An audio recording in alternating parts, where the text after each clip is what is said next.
When hand sewing or when doing embroidery, it's a good idea to know how to thread your needle.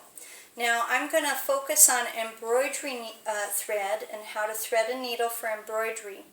And with embroidery, it's especially important to understand the thread that you're working with, which is called embroidery floss. Floss usually comes in a package that has 6 pieces of thread to work with. You don't want to use all 6 in your embroidery. So you find those 6 threads by poking your finger on the end, and it spreads them out. Now I like to use 1 or 2 threads, and I double them so that they make 2 or 4 threads. So let's say I just want 2 of these threads. I use a fingernail, or you could use the needle to separate those threads. And then you just pull the 2 that you want apart from the 4 that you don't want. Now this is going to seem like a crazy method, but this is the old method, the way they've done it for hundreds of years, of separating embroidery floss. You get a little saliva in your mouth and you spread the 2 apart by running it through your mouth.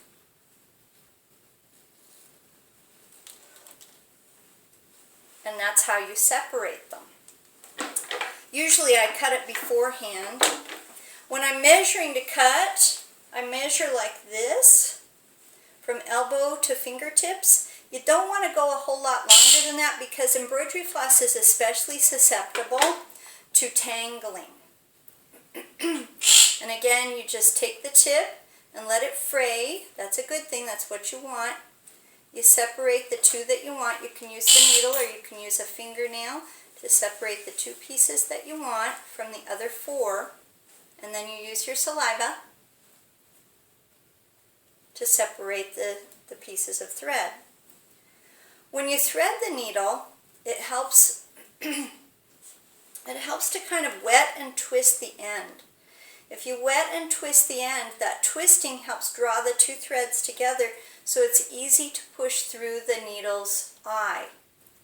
Now, I'm using a very large needle here because I want you to be able to see it. Normally I would use an embroidery needle, and embroidery needles are a little bit bigger with a little bit wider eye than a sewing needle. But you can see now I have 4 threads here, not just 2, because I've doubled it. So when you tie your knot, you just tie a small knot at the end, and then you trim off any excess bits of thread that you don't want.